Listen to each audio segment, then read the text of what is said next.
Hello, everyone. This is episode one. What's up, duelists? You're watching YgO Memes channel. This is Chris Kevin, Zach Stone. and we're gonna talk about some Yu-Gi-Oh stuff today. So this is going to be the first podcast of many that we're starting off. And as a premise for Yu-Gi-Oh memes, we got a couple memes that we have posted that we're going to take a look at. And if you guys are following us on the Facebook page, the memes that we're looking at right now, it's how it feels to finally eat something after going 0-4 at regionals. Yes, We have Tristan on the left-hand side, Joey on the right, and they are grubbing. this one is actually based off a personal experience, not necessarily going 0-4 at regionals, because I am smart enough to drop if I go X3 or X2 if I already don't have an invite. But just based off of that feeling that you get, when you play a really long day of Yu-Gi-Oh, and then you finally get to go eat with your homies at like a Denny's or something. You know what I'm talking about? I feel like the after tournament meal just smack differently. There are some moments where I'm really looking forward to eating food after an event, and I can name like a bunch of restaurants, but like for sure, Korean barbecue has got to be like one of my namesakes. Mm. Being in LA, it's kind of accessible pretty often down the street after regionals. So that has been one of my favorite go tos, and most definitely getting any like late night tacos from a taco joint. Oh yeah, yeah. No, if you're ever in Los Angeles, California, and you're here for a Yu-Gi-Oh event, get tacos at a taco truck. Do not get tacos at anywhere else other than a taco truck, just to be safe, and especially not at a place called Tito's Tacos. No offense to them. Funny story. Zach, being the LA native, wanted to show our homie who won OICS. They wanted to show him around LA for some tacos, and I do believe the tacos you showed him were not necessarily a good representation of the Los Angeles taco like sensation that is like it's known for. You know what I mean? Just because they're a hard shell tacos. I don't know, hard. Hey, It's like more Tex Mex. I don't advertise it as street tacos, man. They're Yeah, different. They're totally different, and I agree.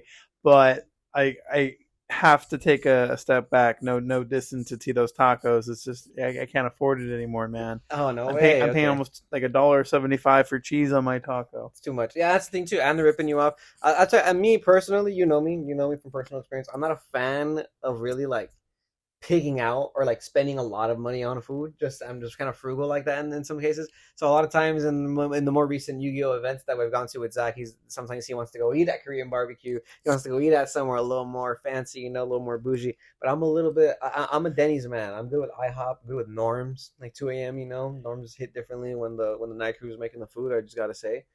Shout out the night crew at Norms. But yeah, I'll settle with that. I'll settle with a Jack in the Box drive-through if I need to. But I get it though. I get it because the Yu-Gi-Oh regionals are so long sometimes, man. There's only one lunch break, and Have they do the lunch break after like round three.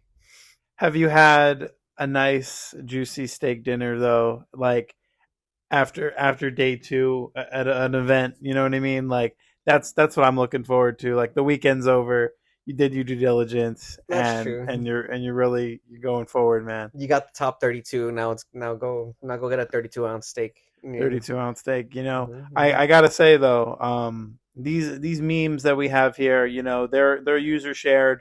The community shares them amongst everyone else. Oh yeah, and as you can see, I put it on Twitter first, and I got it, and I screen capped it from Twitter. So follow us on Twitter as well.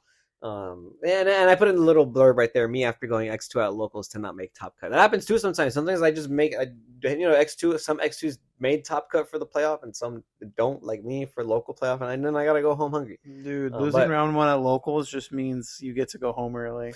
yeah, but if you're gonna go get food after Yu-Gi-Oh, go with your homie. I think that's what I get from this picture. That with the homies and they're eating. That's true. It's Homies. true. A lot of the people that I eat food with have been from card games for sure. Oh yeah, yeah. I think a lot of my best friends are from card games for sure. So this one is me trying to cope on Master Duel with playing more than 40 cards in my deck because I'm a bad player and sometimes I want to play more than 40. I want to spice it up a little bit. Got SpongeBob SquarePants kind of putting his like sassy arms down, Yeah. and he's got an angry face. He's not very pleased. So So if anybody's like listening to this or whatever, the meme is SpongeBob and it says, when someone tries to tell me to cut my deck from 45 to 40 cards. There's some closed captioning. It does say, no, it's normal size and fully functional. Exactly. Normal size fully. What I like is the comments. Actually, look at the comments on this one. People were debating and arguing whether or not it's a good idea to run more than 40 cards. And this is like a staple argument in Yu-Gi-Oh, because if you're like a player from like what would you say, 2013, 2014, then you know of like the Upstart Goblin theory BS. Like, play Upstart and you have 37 cards in your deck. It's right there. So you know about the Upstart Goblin nonsense. Like that comment. So, and then it was such a big thing to just this idea of consistency, this idea of like, oh, if you're not playing the most optimal version of your deck, then you're a bad Yu-Gi-Oh player. Like, there's no way you're a good Yu-Gi-Oh player if you're not making sure you open up Tenki game one or Abyss Megalo, you know. And I think people still hold that up to like a crazy standard of like, if you're not playing 40 cards, then you're doing something wrong, which isn't always the case. You know, like cards like Grass is Greener are obviously going to break that rule in deck building. And even like formats, what was that format where people were playing like Punk, Magician Souls, DPE, and all in one Adventure, all in one deck? Those formats, in my opinion, were fun as heck. And I think that when you break the rules, the quote unquote rules, you know, with those decks, it really can go a long way. But me personally, when it comes to a deck like Floowandereeze, I'm gonna stick to 40 cards. Because that's just a deck where like I want to see Robina out of 40 cards, not 41, not 42. I want to see Robina out of 40 cards. And yeah, I don't know. Maybe another deck that's a little more forgiving. You could probably play like 45 cards or something. Maybe if you're playing Desires. I know some people like the Desires concept, but what do you think? So I definitely agree 40 cards is the most optimal way to play the game. However, my current main decks have like recently been like 41 cards or 42 cards. And the most recent like success I've had at the YCS in LA was with a 40 card deck. And I still fully advocate that 40 cards is the way to play. However, there is like some math involved and based on the ratios, or I think it makes sense. And I'm not here to disagree nor agree with that. Like I just haven't done it. So if this is what people say, and I really respect like these people highly, I'm gonna like consider like, you know, their forethought and their like, you know, their like input into the meta game with that. And definitely like for some decks it might be better to play more than 40, because like I think you previously mentioned like having like the more bricks in your deck. Yeah. And if you can like get away with like playing more cards to see them less often, like, you know, like the Brave Engine playing the Draco back, and everyone used to always complain about drawing Garnet and Brilliant Fusion before Playing something like Gamma. Yeah. Isn't it funny how we still use the generic term of Garnet to describe like a card in your deck that doesn't do anything unless it's like utilized by another card? Like, I think that is so funny because that's a Gem Knight Fusion reference, right? Like, I remember when Gem Knight Fusion like kind of first popped off, but I also don't remember what decks it was using. I just know that it was meant to give you an extra normal summon, something like that was the fusions that you bring up, but you had to have the vanilla Garnet in your deck. And it's so funny because like no one ever calls it the third Sabersaurus. No one ever calls it like the third what's the Kabazools or whatever, the third Tory guy that it can't do anything. I mean, people got away with literally playing 6 normal monsters in their deck, and like it was like a meta game apparently. Yeah. When you can play cards that like rip cards out of your opponent's hand. Peak Yu-Gi-Oh is summoning a vanilla and setting 3. I will die on that hill. Dino Rabbit format is probably the best format in my opinion. But you think so? I'm just biased because that's when I first started playing competitively. That's when I really was like, I'm gonna go to locals. So I'm just biased. It's like my first favorite format. But I do think that format is extremely unique in the sense of like it offers variance, and it was kind of short lived because it was met with like Mermail and Fire Fist and like a certain kind of ban list pretty quick on. You know, but that format was really cool because I had Chaos Dragons, Wind Up, Dark World was able to win that YCS. You know what I mean? There was a lot of stuff that was doing well. I played that YCS, man. I played it too. That was my first YCS. Yeah? That was my very first YCS. Yeah, I think I want to say that was my second ever Yu-Gi-Oh event because I still had my Watt deck. And the only event I played before was the regionals. But yeah, I played. I got spanked. My cousin got spanked. My friend Micah from high school got spanked. Shout out my friend Micah from high school. But yeah, that was an interesting experience. But because there's so many decks at the time though, like the card pool. I mean, the card pool is like 10 times bigger now, but the card pool was huge then, so I think it offered a lot of like variety of like some decks were able to play Exceeds, some decks weren't playing Exceeds, but like everyone was able to utilize like generic power cards in their decks, like Solemn Warning, Maxi, obviously. I don't know. I'm a Maxi fan. Some people hate it. I mean, that's back when Heavy Storm existed too, so the Yeah. game was approached a lot differently. So, if anyone has like any memes they'd like to send us, follow our Facebook page, Instagram, TikTok.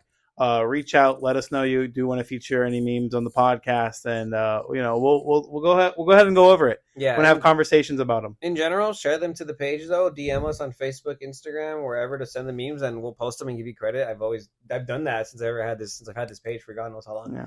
Is there one? Let me just see the next meme real quick. I just want to curious. What was the next one?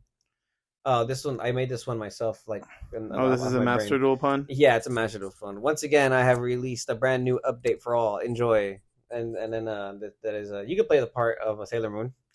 But you didn't change anything. and then there's Maxi. Yeah, he leaves it with Maxi and Shifter. I see. Format. Yeah. Here are the worst cards that people complain about, and everyone wants changed. However, once some changes comes, it's not what people want. Yeah, exactly. Then no one ever gets what they want. Nobody ever. You don't deserve to get what you want. You're a Yu-Gi-Oh player. Yeah.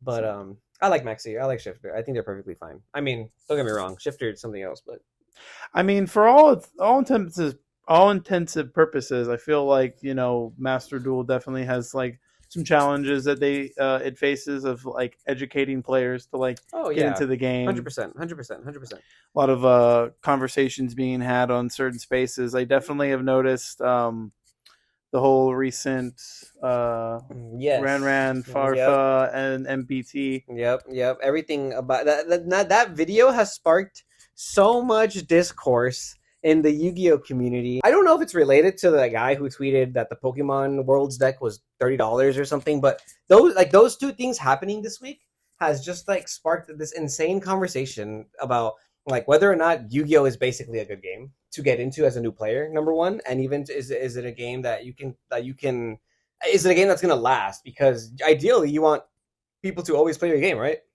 I definitely agree. As a business standpoint, it would make the most sense to appeal to have like the biggest consumer base as possible.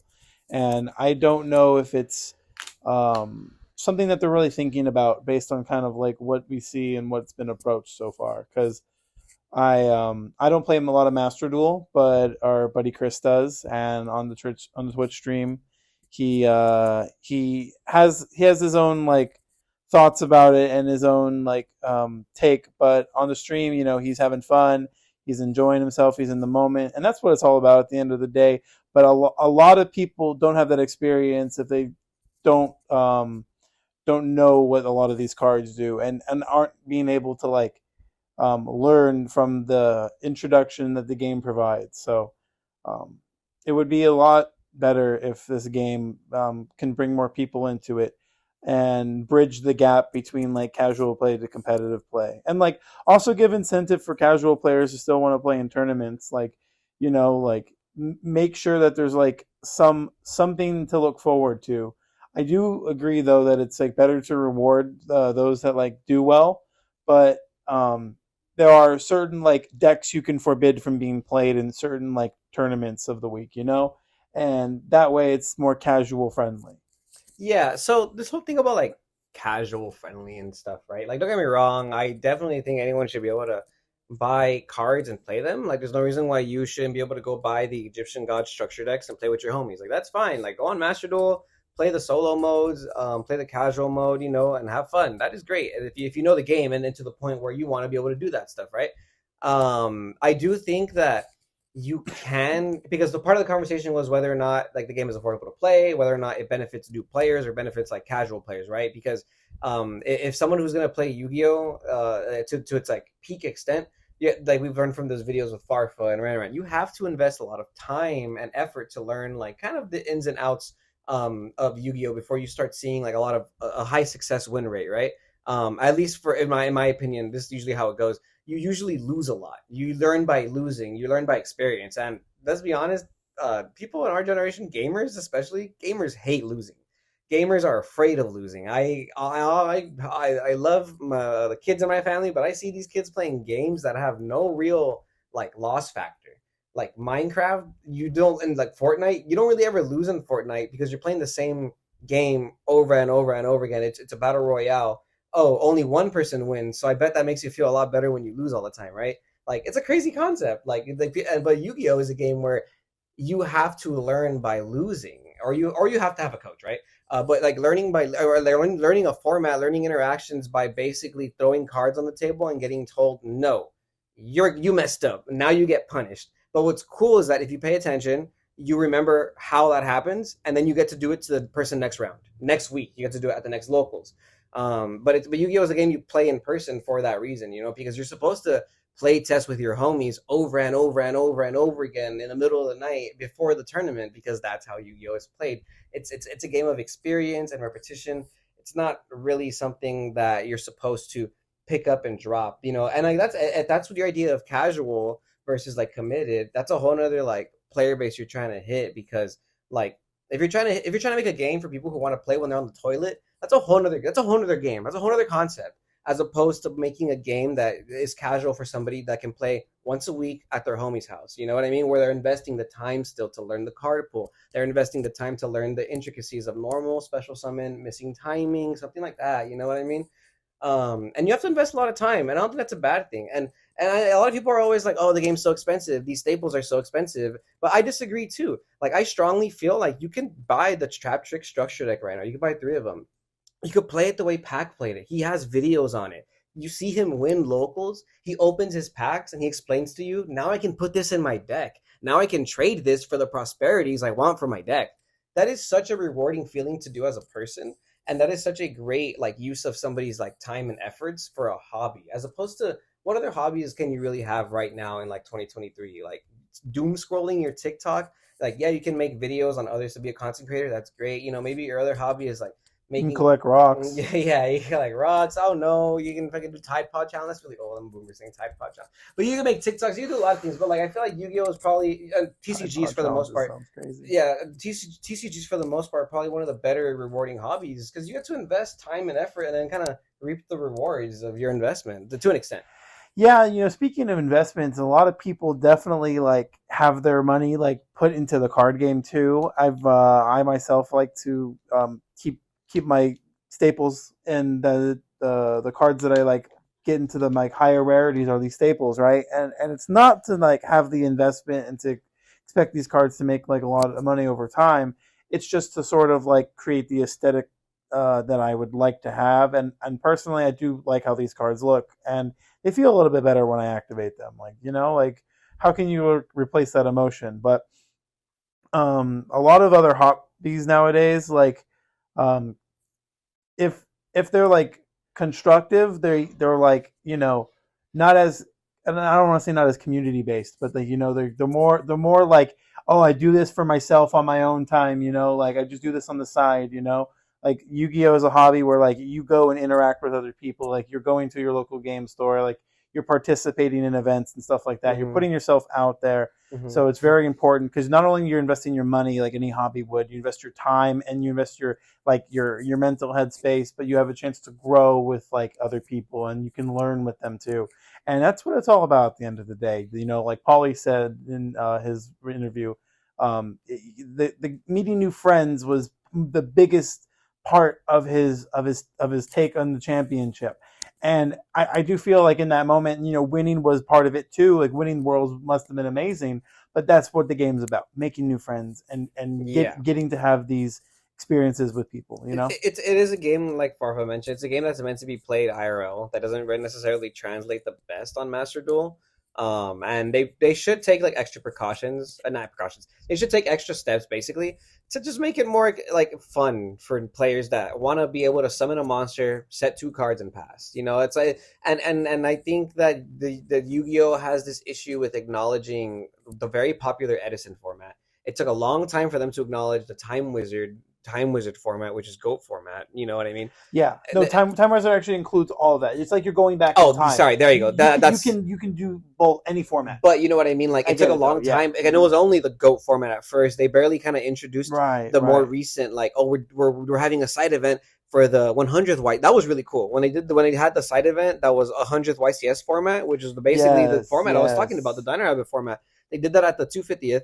But like, and as I was mentioning earlier, like, but like, why don't you see that in Master Duel? And I'll tell you why. It's very obvious that Yu-Gi-Oh! Duel Links, Master Duel, Cross Duel, the TCG, all of its like entities, you could straight up tell that they're all run by like different sections, entirely different groups. They're all so different.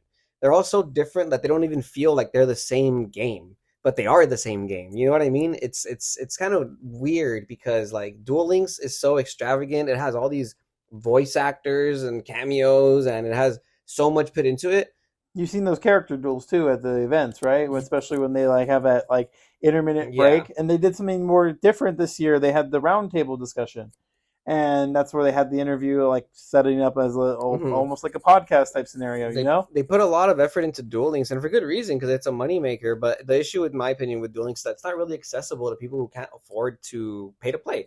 Duel Links is one of the hardest games I've ever had to farm gems in. I love Master Duel because, again, like I said, and it's an entirely different entity of people that created Master Duel because it is so easy to farm gems in Master Duel. I have like so many decks in Master Duel, and most of them are meta. The only reason I don't make tier is because I don't like tier limit. I figured it was gonna get banned quick, but it didn't, so I didn't make it. But like, I made Kashtira like that. I made Sword Soul, Floanderies. What else have I have the Labyrinth deck on there. There's so many things on there. Like my cousin made Dragon Link. I showed him how quick it was. Like the crafting. Oh my goodness! Don't even get me started on the crafting system with Master Duel. Duel Links is insane because you can't do any of that. You literally have to spend money, and me, as somebody who lives in Los Angeles, California, cannot afford that game. So I had to stop playing Duel Links, which is really sad to me because I really did like Duel Links, but it's just a game that's not really that doesn't have a sustainable economy. And again, it doesn't really introduce the game to new players. You play it, you want to go to locals, you can't. The same thing. Like, and that's the thing too, is that like Yu-Gi-Oh is it caters to the people who played on the playground. Like it caters to the people who want to go to locals. Like there's this weird fear, I guess, that whoever is in charge, who Yu-Gi-Oh has this, like the Yu-Gi-Oh company has this fear that people are going to like transition into online gaming and forget about tabletop gaming. But it's the opposite. If you get them hooked on your online game, the next thing they're going to do is go and buy your cards to play the game in real life. There are so many people that enjoyed Remote Duel when it was around, and they definitely had their fun. And there were some people that had the ability to play because of it, because they couldn't leave their house or go and like have as much free time as they used to have. But as time went on, they were itching for in-person duels. Mm-hmm. And I myself looked forward to going to play. I remember going to the first two regionals that they announced in the weekend back. I went to the Arizona regionals, and the next day I went to the Vegas one, and I had a blast. And I really enjoy like putting myself all in there. Like it used to be something to do to get out of my comfort zone, but now it's more in my comfort zone. Like I want to go to a lot of events this year. I want to try to go to as many regionals as possible. I was pretty bummed out I didn't go to Yuma, but not too much to really do in that city. It's flat land full of trees and hills. And it's in Arizona. Yeah. Just kidding. However, the best part about in-person duels is just the ability just to meet different people and to have new experiences. 100%. There's a lot more to do there, and I think it's all about making new friends with the game. So really quick, Kevin, do you have how much of like invested do you have into like Yu-Gi-Oh right now? Like, what do you think is like your most expensive card that you own is? I have a Starlight Rare Dragoons. Okay. The Red Eyes Dragoons. That's just something you've had? Yeah, I mean, I pulled it and I didn't want to get rid of it because I pulled it on an Instagram stream. Aiden, I thought it was cool. Plus, I do strongly believe that that card in particular, like in the future, is going to be just worth something. Like if I were to look at a collector value, because it's literally Red Eyes and Dark Magician Dark fused. Magician. Yeah, That those is are so cool. It's the coolest two thing. of the big three combined, and Yeah, that's very incredible. it's the coolest thing. But other than that, I have the Adidas Dark Magician, and I think that's pretty much it. In terms of, I have like a binder, like some collector's rares that I've been pulling, and like random things that I've won. But no, I don't really collect stuff like that. Anything that I have been like moving or trading, I just kind of list on TCG Player for like extra little, extra bucks every month. Stuff like that. But I wouldn't say my collection is necessarily extensive when it comes to Yu-Gi-Oh or anything like that.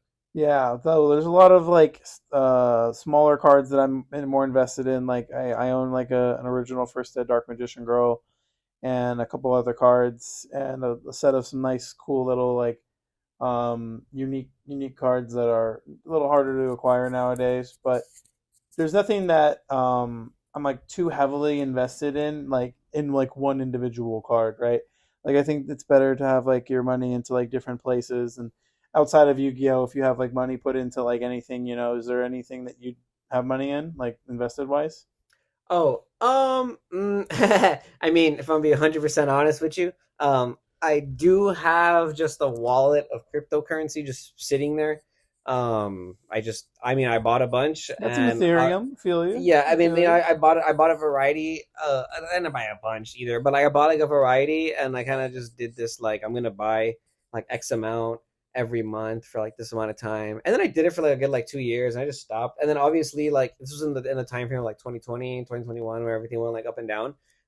So like I remember like taking some losses, but also taking some gains from that kind of thing, and then Mm-hmm. I ended up just deciding, you know what, I'm just gonna keep ever since it crashed because the crypto market crashed. Ever since it like had that fall, I didn't like sell because whenever I would buy stuff, I always told myself this is just money that I'm not really tripping on. I'm just going to use it, and if I have it in there, I'm gonna tell myself I'm not gonna sell it at a loss, even if it takes me like 10 years, whatever. Like I just haven't sold What it. made you make the choices to like get into it? Like, Oh, just hype, just fucking, just hype. yeah. I mean, just straight up. What What do you call motivated it? you then, besides the hype? Guerrilla market. I like Dogecoin is a meme. I Dogecoin. like memes. I had to buy it. I do remember your input on Doge. You I'm a were memer. very.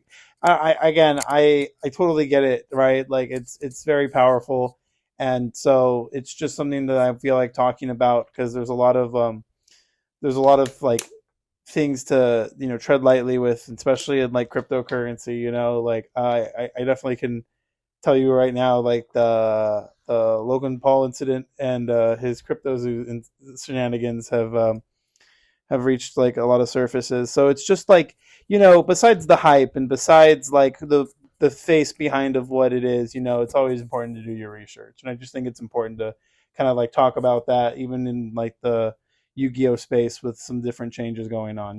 So just as long as like as a friend, as long as you're doing that, and anyone that is listening at home, just kind of like think about that, before making any decision there.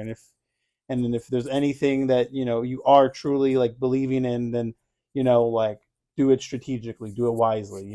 Yeah, yeah. Because I mean, don't get me wrong. Like I didn't just buy like these things on a whim and just like lie to myself either. I did a type of research. The only currencies I want to say I bought were like Bitcoin, Ethereum, Doge, and like Cardano or something. Because those are like those are like in the top 10. Doge obviously wasn't at the time, but I say I did my own research in the sense where like I said, I was using funds that I decided weren't necessarily dire for me to have at the time. Mm-hmm. And I just kind of made those decisions as irresponsibly as I decided to want to do it.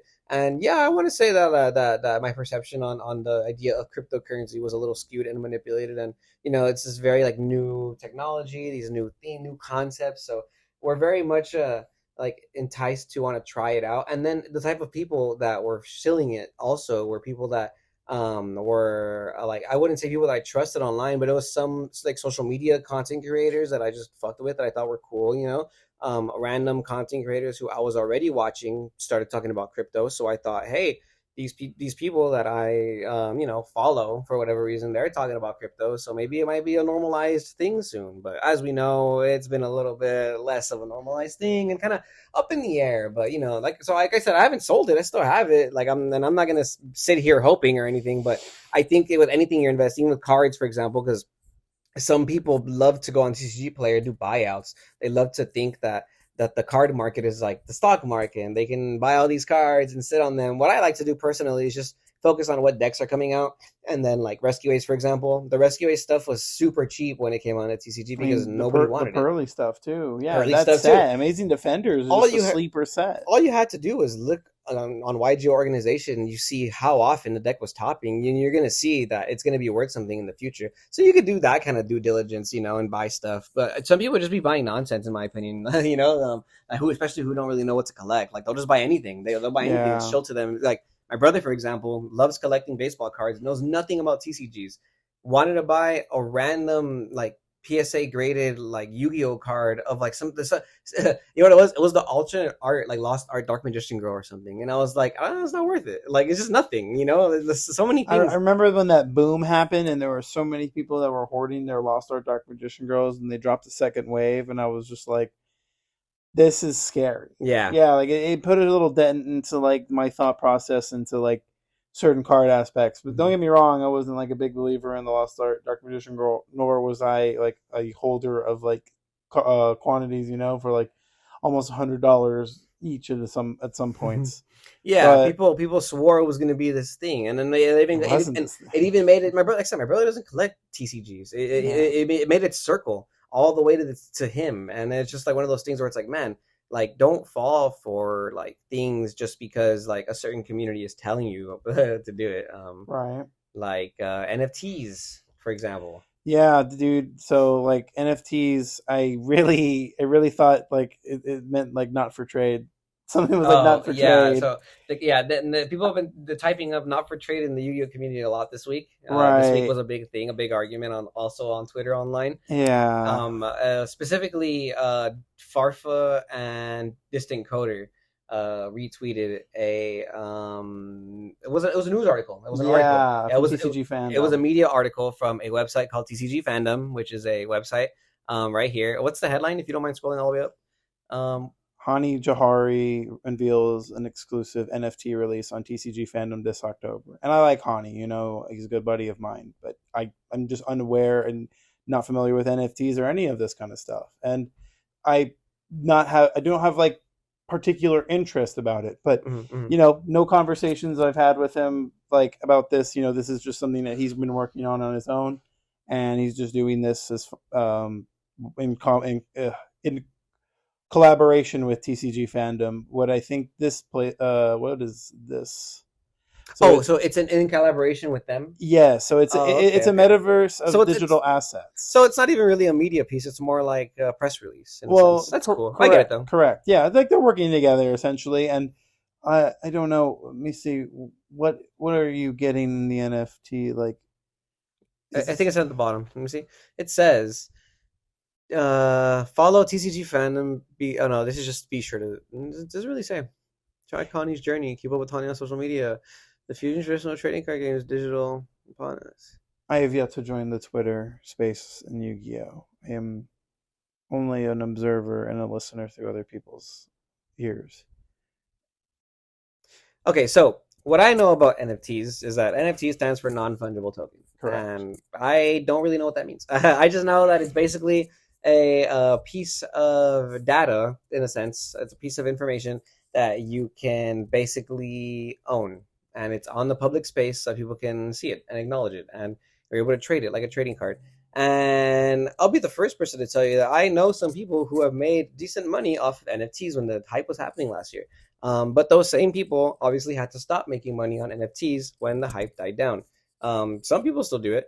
I have a producer homie, very, very successful producer. He's a little older than me. He's had a very successful business in engineering. A lot of people from LA area, including some people who work for TDE, which is Top Dog Entertainment. Exactly. Correct. So he was part of an NFT project for the rapper Nas from like the 90s. Oh, yes. He re-released an album not that long, like 2 years ago. This guy was a part of the NFT project because he helped engineer the album. Basically, people were able to buy the shares, and because they had the shares, Nas basically took a cut of his royalties and redistributed it amongst the NFT shares. So if you bought the NFT, you kind of had a cut of the royalty of that song, which is kind of crazy. You don't receive like a bag or nothing, but you have like the NFT there basically stating that you're like a percentage owner of that album, which is interesting. I don't really know what it entails, but you can kind of sell it. Is what he was showing me, because he was showing me his portfolio and he was like, look, I can sell these if I want to.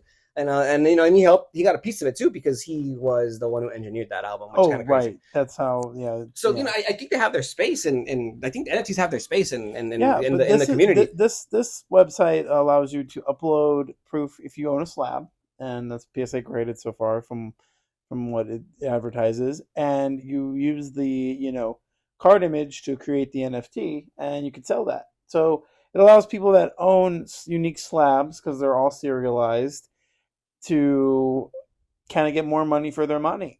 And this might be a way to create back the hype into getting your card slabbed. Oh, that's true, because nobody really gets their Yu-Gi-Oh card slabbed. Mm-hmm. Getting a Yu-Gi-Oh card slabbed always makes me kind of cringe for whatever reason, because I just feel like you could put that in a deck, bro. Like, especially if it's like a meta card. Like, I saw somebody get like a what, the Tearlament, the Rukalas or whatever. I saw somebody get that graded, like a PSA 10 or something. It was a Starlight, obviously, but still, I was like, you could just pop that in your extra deck, buddy. Um, and this is cool, I guess, but I guess I don't understand like what you really get if I buy one. Like, do I share it with the person who owns this? See, I don't know how much the NFT really what it really does in this world. It's something that's like metaverse type, like you're allowed to share this in the metaverse space, and this is like the unique part about the NFT is like that's where you're gonna like display this picture frame. If like you're gonna compare it to a piece of art, Yeah. that's where you're displaying what you have purchased. So, Like so yeah, I kind of get it. It has its like value to whatever we deem it worthy, in the sense of like, you know, owning a piece of history or information or something. But I don't know. You tell us in the comments if you would buy a Yu-Gi-Oh NFT, if that's something that interests you. I would love to hear your guys' opinion on this. I have no reason to bring it up, is because it did bring up like a certain conversation online. I think a lot of people on Twitter in particular are very much like they don't people on that side of the internet do not like AI. They don't like NFTs, cryptos. A lot of that stuff is a big like grift, like, and usually because it's kind of like a money. It's viewed as a money making scheme, which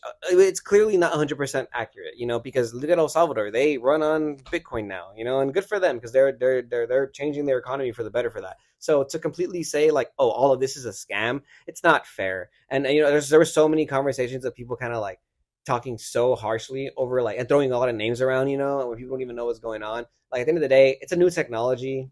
Everybody's right to pitch something, to sell something. If you want to buy it, then buy it, but buy it at your own risk. Like, and I understand too, warning people about wanting to warn people about buying something, or even wanting to have a conversation about the people who are behind the project, like like you said for Hani or something. yeah, like I know there's always these.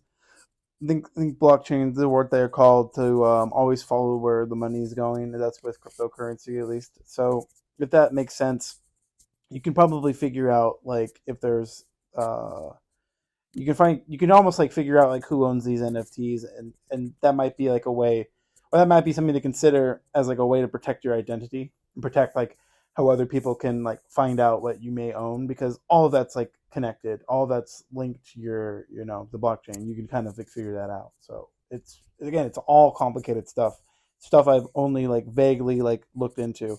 But as far as other conversations on Twitter, Kevin, what's kind of been talked about more? Like I don't know what else is going on besides what you tell me, bro. I'm serious. Like I'm into it. Yeah, I mean, I say Twitter. I say Twitter, I guess, just because Yu-Gi-Oh! Twitter is its own space, and I think some stuff does leak over to like other social media platforms. Well, people like this whole everything started this conversation about also if Yu-Gi-Oh is even affordable. Somebody tweeted out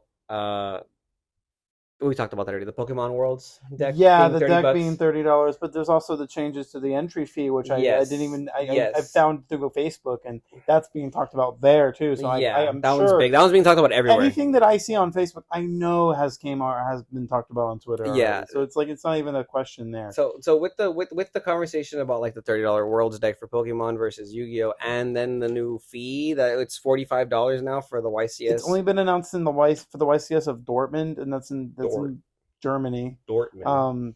I like that name, Dortmund. You know, like Dortmund. I don't know if it like means something in German. You know what it means? We're just disrespecting. No, I don't. It means Joshua Schmidt's gonna win. That's what it means. Dortmund. YCS Joshua Smith's gonna win. He did win Master Duel World. I'm Shout just saying. out to Joshua Schmidt. And that was a crazy finals. Just imagine Joshua Schmidt versus Jesse Cotton, or like Joshua Schmidt versus Brian Yu. You know, like those are crazy finalists. And I'm just not too familiar with the other two duelists that Joshua Schmidt had on his team. And Raymond Dye is someone I know of, and I just haven't had too many conversations with. So they're all very good players, and they all got to a extensive feat. But that's like I know that I look forward to that as much as I look forward to Paulie's final match. You know, one of the dudes from Joshua's team, it was his first year picking up Yu-Gi-Oh. If I believe, it was his. He started Master Duel fresh. That's very cool. Yeah, cool. I forget his name. And is he the exception to the tall, rule? skinny guy. I'm not sure. I'm not 100% sure. Maybe he has home. Maybe he had a coach. You know, a lot of homies get their friends into it. They teach him how to play. And Joshua Schmidt, I mean, I'm sure he's going to make sure that person he has with him is like. I don't know. I think that guy was from like Ohio or something, but he got like so into it that he did the world's grind, and he missed it by a little bit. But I think he because there's a lot of Master Duel tournaments, a lot of Master Duel tournaments that aren't even sanctioned by Yu-Gi-Oh themselves, and which is crazy because again they could be doing so much more. But like a lot of the Master Duel community knows each other from tournaments, just from being like oh, this person wins tournaments all the time, or this person tops tournaments all the time, which is pretty cool. But like again.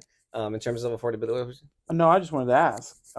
As far as all that goes, like the Master Duel stuff is great. Would you still enter to YCS if you know you had to pay double of what it is, and you do receive double the entry packs? I mean, yeah, if it's a YCS in Los Angeles, of course I'm gonna enter. Any YCS, but that's like me coming from a place of privilege. You know what I mean? Like I can afford to spend the extra $25 and $20, whatever. Mm-hmm. And to me, it's not that big a deal. To me, it's not. To me, it's just 5 extra fun packs I get to open. But me personally, I never buy singles. I hate buying single packs. I mean, I hate buying packs. I hate buying boosters for the most part. I'll just buy like trade or singles I need. So when I do play an event, I always tell myself the event is free. I'm paying for the packs, right?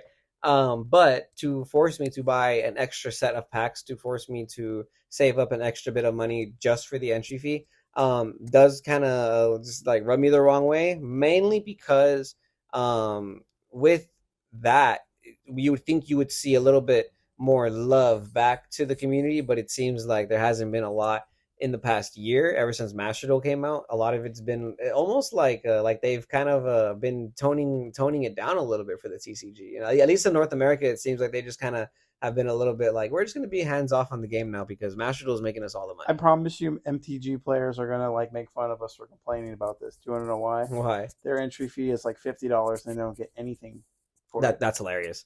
But how often are there events? Like how often do they have events? You know what I mean? I'm not keeping up too far with that. I know that's true. That's so bad. Well, I guess it doesn't matter then, right? Because like at the end of the day, it's the drive to want to play. Like you know what I mean? Like I'm a full believer with what Farfa says. Like are you gonna like we're not going to talk about like what's bad or good. Like are we going to play and accept that we have to pay X amount of money to get into the event, or are we going to not play? Like, you know, like what side do you want to be on? Because like we can only accept the changes, and who knows, you know, maybe if the feedback that Konami gets from this makes them change their mind or have like the alternative to pay more and get more versus, you know, only have the one option. Mm-hmm. Or if it comes with more than just a pack, so you get a little like, you know, like they do give you the incentive for pre-registering. Maybe you get a little bit more. Maybe there's some other incentive to it that makes it make sense.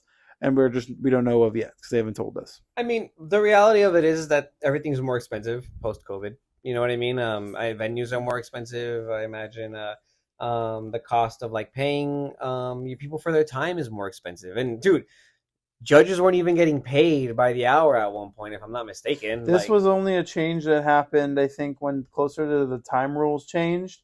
And I know the incentive to make the time rules are what they are was due to how long some tournaments would go with 5 extra rounds into time into the end of match procedure. So the changes were made for a multitude of reasons. And I said it best, like a person that wants to ride a skateboard, they're going to learn to kind of ride on whatever gravel that they come across. And if you want to ride, you're going to have to learn how to push different. You're going to learn how to do ride different. It is what it is, and you're going to like learn by getting used to it. Like you're going to learn by having to like jump into the fire. Yeah. And that was always my mindset when the match procedures happened. And I mean, the match procedure thing I think is fine. I mean, again, like a lot of people hate it, but you would not want to go back to 2011, 2012 and stay 1 a.m. playing the regionals. You would not want to be a judge who has to stay till 1 a.m. for that regionals and not get paid a single penny. Instead, they gave you packs. Sometimes. I'm sorry. I just did a moment of silence. They would make them judges get there at 10 a.m. earlier, maybe. Oh, earlier. 10 a.m. is when it would start. You wouldn't leave the venue. The regional wasn't done till 12 midnight, maybe 1. And Zach, how much did they get paid? No money. Yeah. In Los Angeles, California. Can you imagine that? So I get it. Like I understand if they need to charge more for the event, if they got to pay these people to do a job, that's perfectly fine. Make the man. I will pay $50, $60 if you're gonna tell me that it's for the judges, if it's for the people working, if it's for things like that. But maybe give a little transparency. Maybe tell the players, hey, this is the truth. But what they often do is just kind of throw the information out there and never respond, which is kind of why a lot of people end up having this kind of like heated discourse of like what's right and what's wrong. I think there should be a little bit more transparency, and then it's fine if it's to pay. They're damned if they do respond, and they're damned if they don't. Yeah, respond. Exactly. That's kind of why I just want to see a little bit more transparency in the initial statement of like, hey, this is why we gotta maybe increase the prices. Again, which is cool. Like I said, there's a YCS near me. If there's a YCS I'm gonna fly to, I'm gonna pay and play the event. Like I don't really care. Like I'm getting packs out of it. Shoot. If I'm gonna invest this much money on prosperities, this much money on my decks, I'm gonna pay the extra money to play my decks. But again, that comes from a place of privilege. Yeah, like you shouldn't have to have a right to play a hobby. Like you do need to have a place of privilege, and you do need to have like a good source, good use of your time outside of what you have to do, for your daily life to pay the bills. And a lot of people like don't have that opportunity, and it is unfortunate, Yeah, man. The way the world does not allow everyone to have everything equally. It sucks. It sucks. I agree. Yeah, it definitely sucks. I remember. I mean, shoot. I remember when I first started playing Yu-Gi-Oh. I was in high school. I didn't have time for I didn't have time or money to get a freaking Yu-Gi-Oh deck and learn the ins and outs of like Inzectors and that. But like I was able to trade cards. I got a shitty Watt deck. I went to locals every now and then. I played casually, and I ended up getting my invite at some crazy regional with Watts or something. And it was so silly and it was so cool. It was a great experience. But like at the end of the day, I didn't have the money to be buying like the Dino Rabbit deck, the secret rare tour guides. I didn't have that kind of money, bro. I didn't have anything near that. But I really wasn't tripping. I was happy to be able to do this thing that I'd never done before, which is kind of just get into this community where I felt very like almost like on top of my game. You know what I mean? I felt very at home in the Yu-Gi-Oh community. What year did you get your first invite? I was 2013. It was like September 2013. Yeah. Wait. Was that a regional in Anaheim? Was it? I think it was the one that Jesus Suarez topped with agents. Oh, that was 2012 then. It was 2012? Yeah. Okay, then I was still, yeah. Then, oh, no, it was late 2012. September 2012. September 2012. September 2012. You're misremembering because 2013 was Dragon Rulers. Okay, it was 2012. That was when I got my first invite. It was my first regional, actually. You want to know a fun fact, Kevin? What's up? You have obtained your Yu-Gi-Oh invite before I have. That's funny. That's so funny. Yeah. It was literally my first regional. I got mine in 2013 at a regional in Anaheim. Constellar. That's so funny. Well, I played Constellar. I remember vividly beating Barrett Keys when he had Dragon Rulers. And Constellar. Barrett's a good friend of mine. Yeah. Is that the regional I played you? No, Because I played you with an regional. no, Dragon we Ruler. played at LA regionals. Oh, okay, Yeah, you had returned game 1 and game 3. He still remembers. How do you still remember? Because you flipped a limited card against me. How do you like, still remember that game? Dude. I do not remember that game. I'm hurt. I Anyone just watching remember me on the video right now sees my head kind of. My body. I'm cold, guys. I'm wearing a jacket. I'm shivering, bro. Zach, I was on my shit that day. I remember. I wasn't the first time I played you, so I knew what you were on, and I knew that you don't play meta deck. So I'm like, Zach's probably gonna be playing some bullshit. And lo and behold, the first card he flips up like game 1 is like Imperial Iron Wall and Constellars, and I'm like, get the fuck out of here! And I destroyed you with it. You went blast through to pop it. I was like, that's fine, and it's because I flipped an emptiness when you tried to summon another dragon. Yeah, so bad. I was like, I'm gonna Iron Wall him first, and he's gonna try to get rid of the Iron Wall first, and then I'll hit him with the one. The vanities. So I played into that one, but I went in game 3, and then I did so well that regional. My only losses were literally to fucking Edapaipong, who is like the original DB warrior, and then 902, who shall be left unnamed. Because I just don't talk to that guy no more, and I'm pretty sure he's the snake. Wow. Well, no. 90, but 902 Yugioh. Shout out Omar. No, I played against Omar Dowdy last round, and that was just like unpleasant because we're both literally play all the time. Hey, I beat that guy for a regional top 8, so nice. that was the most liberating feeling, especially when I found out after. A lot of people told me that when he found out I was his opponent, he's like, "Oh, free top." And I beat him. And I was like, what deck was that? What was that? It was the Cross Mirror. Oh, okay. And I'm proud of that one because that was a good deck. That's when you're playing meta already. Yeah, Zach. The moment you started playing meta, your mentality changed. I feel, and then I stopped playing. Things clicked. It clicked for me, and that was my what's the word? That was my barrier of entry, was just because I couldn't really afford it. Yeah, exactly. I always shout out my first ever sponsor, and people hear me say it, but he definitely gave me it was Duelist Alliance format, Satellar PA Shadal. The last deck I owned at the time for myself was the Satellar deck. I played it. I was doing pretty good for myself, but I was like, I can't beat Shadals. It can't beat Shadals. Like, I'm trying my hardest. I'm getting lucky when I win. And when I talked to him, he was in the process of owning, or he already owned a local game store, and I've been friends with him for at least 3 or 4 years at the time. And I asked him, like, hey, can I borrow a deck, and can I play it? Because I can't do much with this. And I sold him my Satellar deck, got the Shadal deck to borrow, and started making a tear. I started doing very well. I played that deck at the YCS in Anaheim, and I had to play against Billy Brake in the mirror match. And that was like one of the first times, not one of the first time, but that was the first time that I had to play against Billy, and I super polyed him to death both games, and he was not happy. But I also totally understand why you wouldn't win, Yeah, there's something about like playing at that time and kind of like it clicking, because it's the same thing. I was playing a Watt deck, right? And I thought I was like hot shit because I was able to get an invite with like an anti-meta deck. But really, all I was doing was kind of just assessing the game that I was playing and thinking like, how do I not let people play the game? Because at the time when I got the invite, like things like Six Samurai, Xian were huge, and Logia and Dolka, and I was just playing 3 Lava Golem and Messenger of Peace and Wadra, and it was just so crazy, right? So I was able to go like X3 that day or X2 or some bullshit. But then after that, I kept trying to play anti-meta decks, and I kept getting spanked.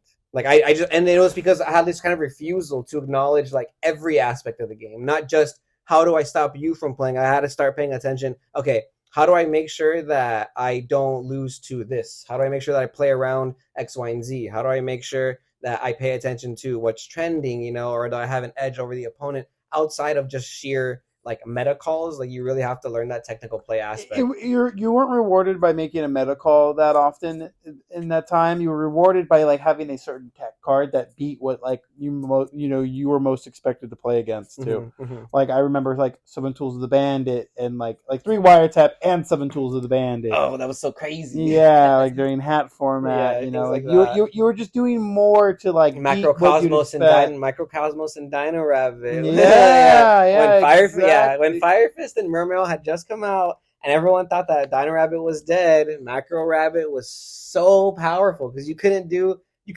anything in Mermail, and you could couldn't not top it play with the Gorilla. game. Yeah, you could not play the game. Yeah. You know? And that was during a time too when like the ban lists were combined. There wasn't a difference in the ban lists, right? Like the OCG and the TCG. Weren't they the same? Was that always? No, I've always thought there was an OCG. I always thought they got cards first in this. Is that not accurate? I don't know. No. They have always gotten cards before us, but like their ban lists were pretty much the ban lists were the same.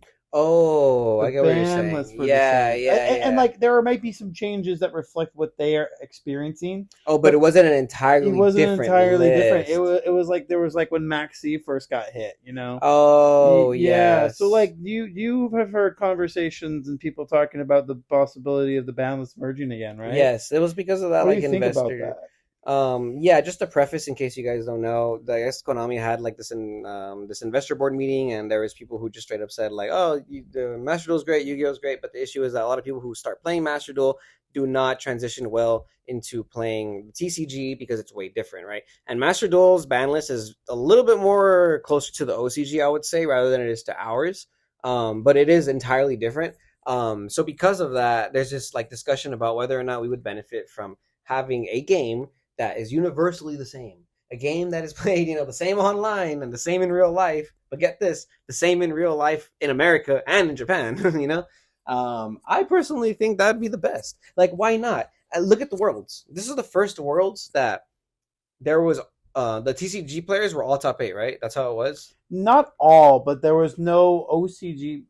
Wait. Yeah, there was no OCG players in top 8. OCG players in top 8? None at all? Yeah, there was no OCG players in top 8. Yeah, that was you're right. So and a lot of people have a lot of reasoning for that. I know you mentioned that like the ban list was a little bit closer to TCG, so our players have way more experience in playing a game with no Max C, for example, and they kind of were able to navigate that way better. If you look at the lists for Master Duel, the OCG players in Master Duel, they all kept in Crossout Designator at 1, but all the TCG players, they didn't even bother putting it in their deck. Because they just know better. They just know that it's unnecessary. Like, they know how to play a game without Max C. And they know what I mean? Whereas the OCG players did not at all.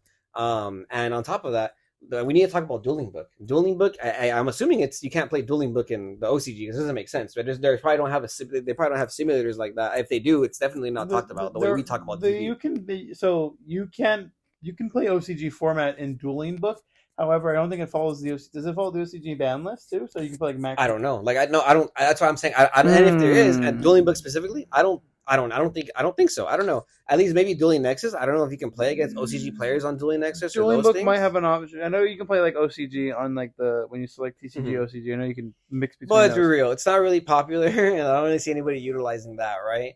I do feel like Dueling Book is a huge asset to TCG players, to the point where that might have been one of the main reasons why Paulie blew people out of the water. Paulie was playtesting by himself on Dueling Book, bro. Like playing chess by himself. Max C was around during the last World Championships, if I remember correctly, right? I wasn't playing. I didn't watch the World last year. No, in 2019, yeah. Oh, no, I wasn't. Yeah, even Menace, I wasn't playing. Sorry, not last year. I wasn't playing. I don't know. No, Maxi was not around during that time, but the year before that. So it wasn't very long for Maxi to be like removed from us versus like available for both of us. Yeah, because Maxi was at 1 during. I remember when I left, Maxi was banned. When I stopped playing Yu-Gi-Oh and like Necroz, or after that, Maxi wasn't in the game. Yeah, remember Necroz? Maxi was definitely a bit. Maxi went to 1. It was at 1 in Zodiac format. Oh, okay, that makes sense. Yeah, that's when I stopped. Yeah, I stopped playing when people were like you locking people. And I thought I'm so glad they changed that rule with like the freaking the mechanics in Yu-Gi-Oh. That was mid. Yu-Gi-Oh was super mid when Links first came out because they just ruined the concept of the extra deck. And then I'm so glad they Spiral was in it was existing when Maxi was around, and then the first list with like did something to Spiral also banned Maxi. Okay. So it was shortly after 2017 Nationals that Maxi wasn't available for the World Championship. So there was only 2 years that like, oh yeah, it leveled the playing field where we're used to we're not playing with Maxi and the OCG is, but like their format's so heavily dependent on Maxi existing that our format is very much what it is if Maxi didn't exist, right? Like we're so used to that, and then in that space when Maxi doesn't exist, that was the edge that we needed, and Paulie was just the best player in that room as well. And again, I do want to attribute because Paulie plays a lot of Dueling Book, and a lot of those people play a lot of Dueling Book, and like again, like I really the reason I make this a point is because I don't know who is in charge of Yu-Gi-Oh, but if Yu-Gi-Oh wants to create a game that is, fair and competitive on like the world's level like that, and really have like a spectacle out of it, and kind of not have that happen again, because let's be real, it does kind of like make you feel a type of way. I'm sure if you're like, dang, none of our OCG players, made it to top 8. That's crazy, because I saw a lot of people tweeting about it, and then I saw OCG players kind of getting offended because some of the TCG players were talking a little rough about it, kind of making fun of them, which kind of mean. But I get it too, because we never had a US player where everyone was excited to have a United. Egos were talking for sure. Yeah, Egos were talking. Yeah, Egos were talking for no reason, which is dumb, guys. We're all duelists, so it doesn't matter where you're from. But Egos were talking for sure, and I do feel like that it's important to acknowledge maybe an advantage that might not have been there if Yu-Gi-Oh! Master Duel was already that platform for everyone to have that advantage. Yu-Gi-Oh! Master Duel could easily be that advantage for people to play test and prep the same way people were doing with Dueling Book before Nationals, Worlds, YCSs, etc., etc., etc. I do feel like stuff like Dueling Book is an amazing tool if you want to practice and play the game and prepare for locals. And there's a big missed opportunity in Master Duel's revenue streams that could be hugely impacted if they just overlapped the ban lists. Even if they made a format like, they made different formats on Master Duel, like they really could invest a lot of time into adding those layers, and it would go such a long way, not only on a monetary level for the game, but just on like how many more people you would see show up to locals the next week. Because if you start teaching people how to be good at the game, they're never going to leave. People start winning, they finally start winning their matches, they finally start understanding, they finally start play testing the cards that they couldn't afford, and now you've given them a reason to want to buy them even more. They're gonna go buy the booster box. Yeah. How do I know if I want to spend $300 on a deck if I haven't play tested it? I can only read the cards and see them.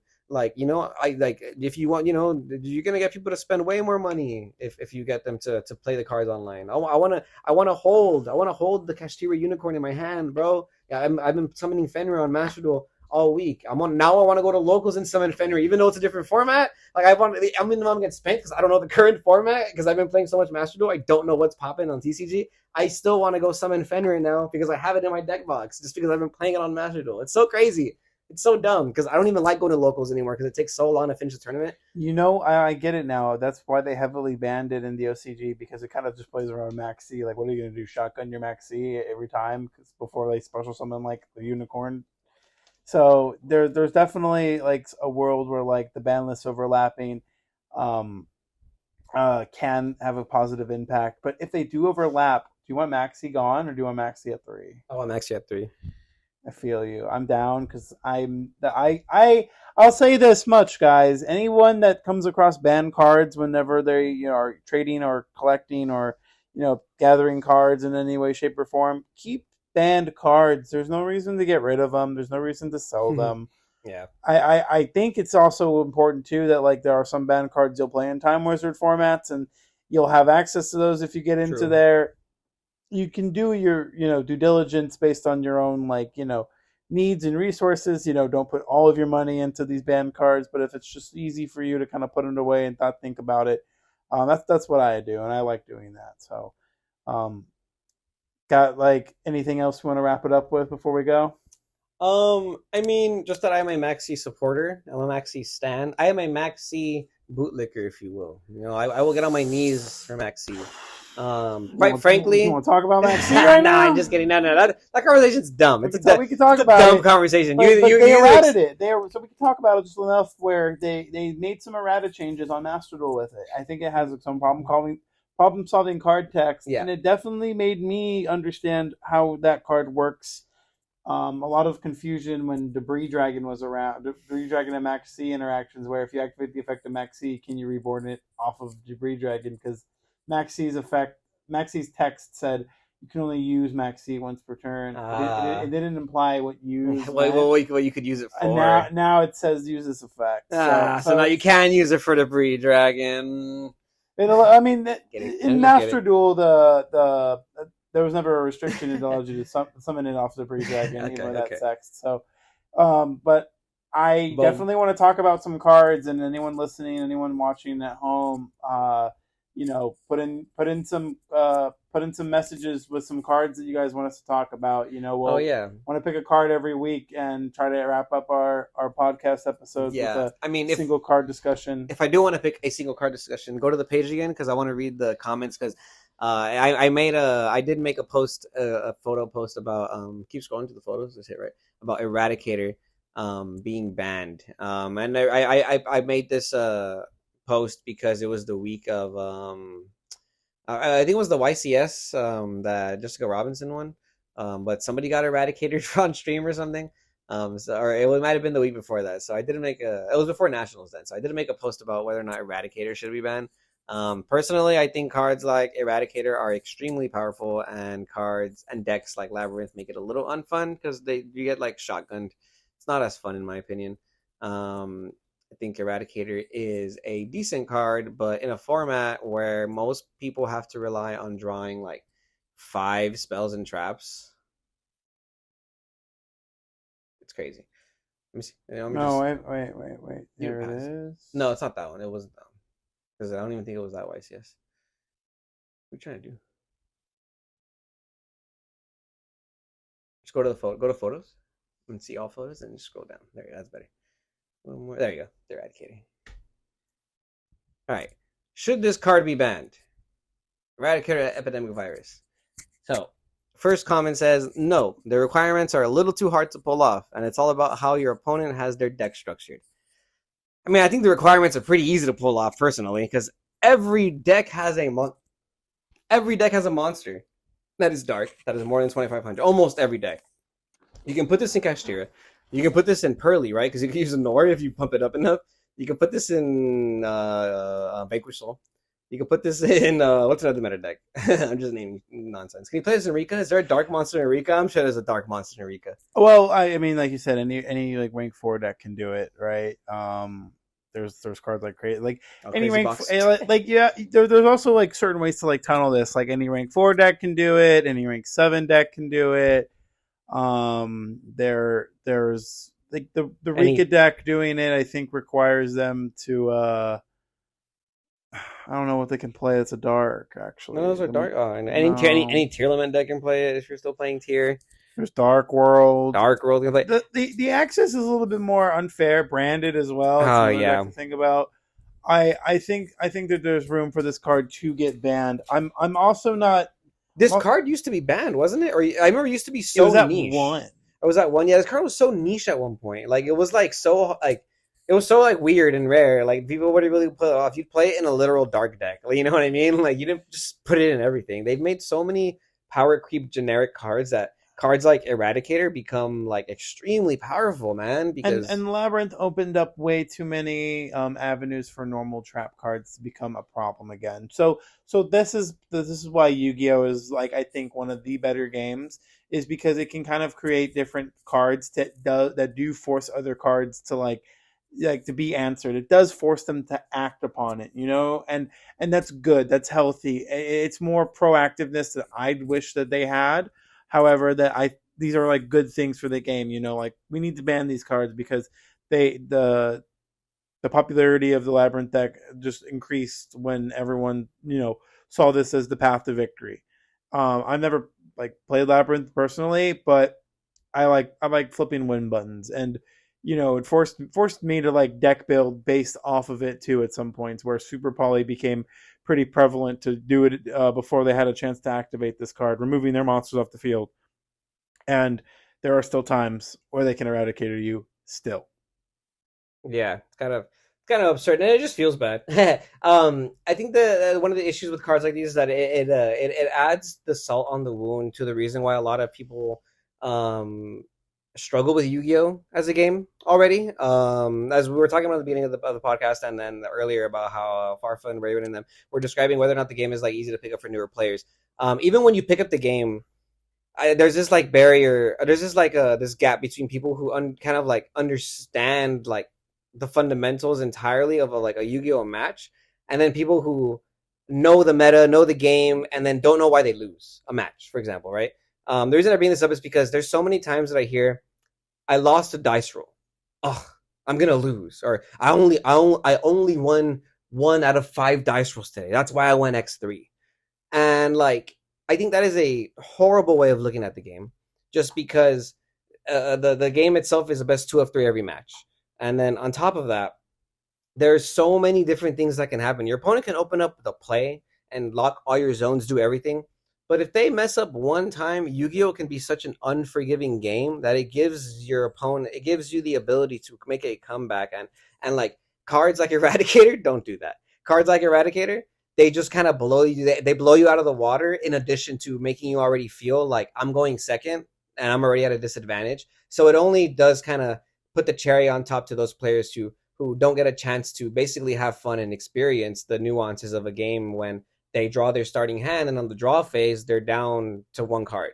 It wasn't fun when Windups did it. It's not fun when the X Sabers did it, and it's not fun when Eradicator does it. It's never going to be fun. That's never going to be a good part of Yu-Gi-Oh. Please don't ban this card and eradicate it like previous viruses. There's no point. That is banning the card in a nutshell. Like there was a one point where like Crush Card virus was played after it came back, but it was so devastating. Like you take a big chance, right? And it got popular during the cross format, unironically. But I had a deck list at the time, played the Shadal Lacrosse deck, and what happened against me, I destroyed 3 cards in my deck, which were Shadal Beast, Shadal Dragon, and Shadal Squamata. Oh, nice! You're just like draw, draw, pop, and search, and or special like send Hedgehog search, or dump a useless spell at this point, since I have no more Shadal cards, but my Lacrosse deck is still perfectly fine.